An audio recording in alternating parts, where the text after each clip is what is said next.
dan juga Prabowo Subianto. Tentu saja nanti akan kita lihat apakah kemudian sama seperti 2014 yang lalu yang akan mendampingi oleh Prabowo Subianto. Dan sementara itu kalau kita lihat secara keseluruhan di TPS ini, sekali lagi ini adalah TPS yang sama tahun 2014 yang lalu, Prabowo Subianto yang berpasangan dengan Hatta Rajasa kala itu ini memang menang telak di TPS ini dengan perolehan suara 752 suara. Sementara secara umum di Kabupaten Bogor pada 2014 yang lalu Prabowo Subianto menang di angka 65,73%.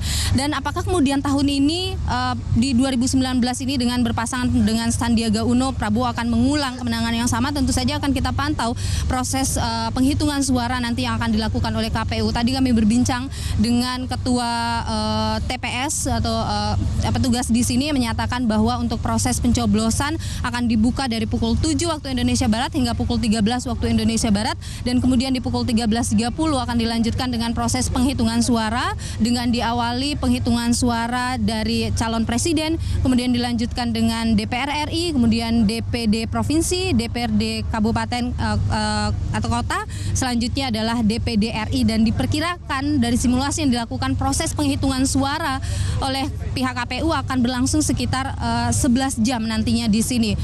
Gibran Muhammad. Baik, terima kasih jurnalis Kompas TV Nilu Puspa langsung dari Desa Bojongkoneng, tempat nanti Prabowo Subianto mencoblos, dan juga tadi ada Akbar Prabowo di Gambir, Jakarta Pusat.